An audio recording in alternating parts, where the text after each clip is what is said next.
Haleluya. Haleluya. Puji Tuhan, saudaraku. Saudara yang kekasih dalam nama Yesus, minggu yang lalu kita mendengarkan firman Tuhan bahwasanya di dalam Yesus kita semua sudah bebas dari dosa dan bebas dari kutuk dosa. Yesus datang untuk mengampuni dosa kita. Firman Tuhan berkata, walau dosamu merah panas sekalipun jadi putih seperti salju, hitam sekalipun jadi putih seperti bulu kambing domba. Ini semua karena Yesus telah mencurahkan darahnya bagi kita, dan darah Yesus menyucikan kita dari segala dosa. Tetapi kita bukan hanya disucikan Tuhan dari dosa saja, Tuhan juga membebaskan kita daripada kutuk dosa. Ada kutuk dosa. Minggu yang lalu kita telah melihat saudaraku beberapa macam kutuk dosa. Kutuk dosa yang paling berat yaitu hukumannya kekal.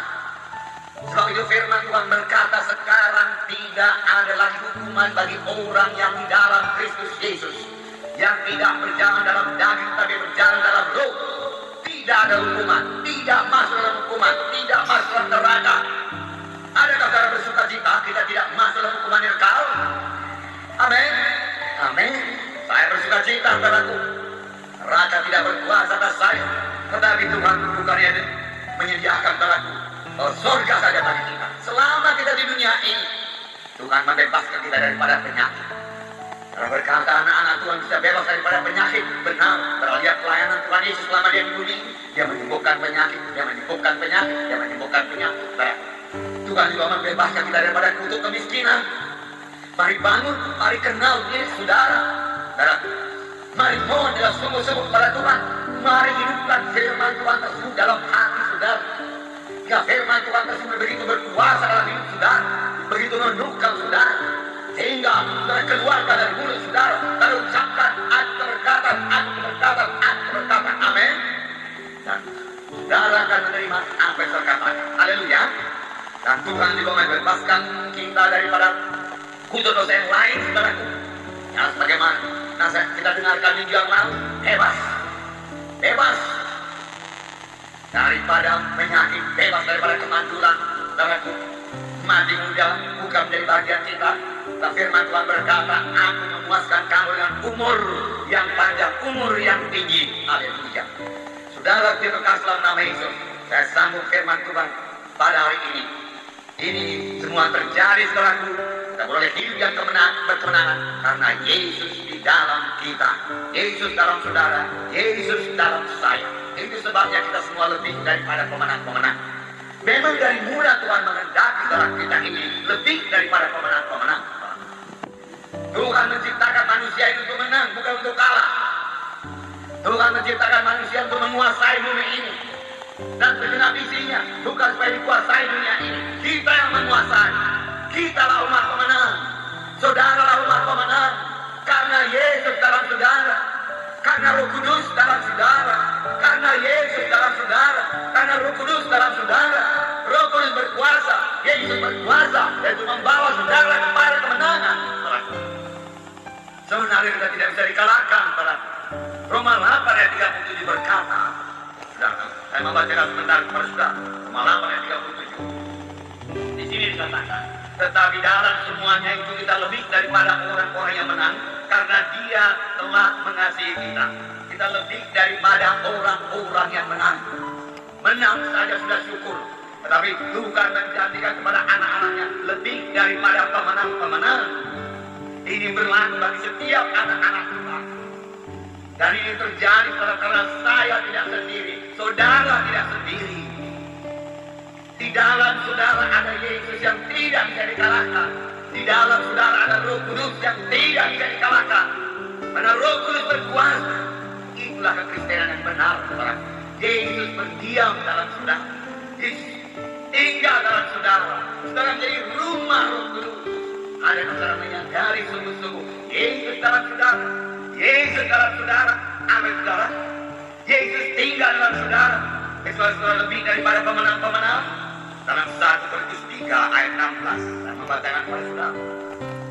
Juga dikatakan bahwasanya Roh Kudus tinggal dalam kita. 1 Korintus 3 ayat 16. Tidak tahukah kamu bahwa kamu adalah baik Allah dan Roh Allah diam dalam kamu. Roh Allah diam dalam kamu. Roh Allah diam dalam saya. Amin, saudara. Roh Tuhan tinggal dalam saudara. Yesus tinggal dalam saudara. Yesus dalam saya, Yesus dalam saudara. Inilah kekristenan yang sejati. Bukan sekedar masuk dalam gereja, jaga nama dalam gereja, tapi tidak memiliki Yesus dalam hatinya. Karena kita adalah bait Allah yang hidup menurut firman Allah ini. Aku akan diam bersama-sama dengan mereka. Tuhan berkata, aku akan diam bersama-sama kamu. Dan hidup di tengah-tengah mereka. Yesus ada di tengah-tengah kita. Dan aku akan menjadi Allah mereka. Yesus menjadi Allah kita. Dan mereka akan menjadi umatku. Saudara menjadi umat Tuhan. Sebab itu, keluarlah kamu dari antara mereka. Dan pisahkanlah dirimu dari mereka firman Tuhan. Dan janganlah menjauh apa yang najis. Maka aku akan menerima kamu. Dan aku akan menjadi bapamu. Dan kamu akan menjadi anak-anak laki-laki dan anak-anak perempuan. Demikianlah firman Tuhan yang Maha Kuasa. Tuhan mau menjelaskan lagi betapa eratnya persekutuan kita dengan Dia. Sehingga firman Tuhan ini berkata, aku akan tinggal dalam kamu. Aku bersama-sama dengan kamu. Kamu adalah bait Allah. Karena aku dalam kamu. Janganlah kamu itu bergabung dengan penyembahan Allah. Tuhan berkata, karena apakah persekutuan antara terang dengan gelap. Kamu adalah terang. Keluarlah daripada kegelapan. Pisahkan dirimu. Maka aku akan menyambut kamu. Dan kamu akan menjadi anak laki-laki. Anakku perempuan. Demikianlah firman Tuhan yang Maha Kuasa. Allah kita itu Maha Kuasa. Tidak ada perkara yang mustahil kepadanya.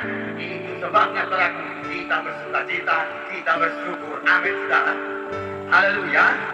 Jadi yang pertama sekali saudaraku, biar kita sadari sungguh-sungguh bahwasanya Yesus dalam kita, Roh Kudus dalam kita. Sama itu saudaraku. Tuhan Yesus berkata adalah berguna bagi kamu kalau aku pergi ke surga. Karena kalau aku tidak pergi, penolong tidak datang kepadamu. Tetapi kalau aku pergi, dia datang kepadamu. Dan dia akan tinggal selama-lamanya bersama-sama dengan kamu. Dan Roh Kudus akan memimpin kamu pada segala kebenaran. Itu sebabnya saudara bisa berdoa. Amin. Karena Roh Kudus di dalam saudara. Itu sebabnya saudara rindu berdoa. Itu sebabnya doa saudara bersekutu dengan Tuhan. Karena Roh Kudus yang berdoa di dalam saudara. Oleh sebab itu sama bagaimana firman Tuhan 2 minggu yang lalu. Jagalah persekutuan saudara dengan Roh Kudus. Rasakan selalu kehadiran Roh Kudus di dalam saudara. Oh, dengarkan suara Roh Kudus, saudara. Berkata-kata dengan Roh Kudus, saudara. Roh Kudus akan berkata-kata kepada saudara. Jangan biarkan saudara seluruh persoalan di dunia ini meliputi saudara. Atau menekan saudara. Atau membuat saudara khawatir, saudara. Saudara. Atau membuat saudara marah. Itu sangat mengganggu persekutuan saudara dengan Tuhan. Jangan biarkan kemarahan saudara menguasai saudara. Jangan. Serahkan saja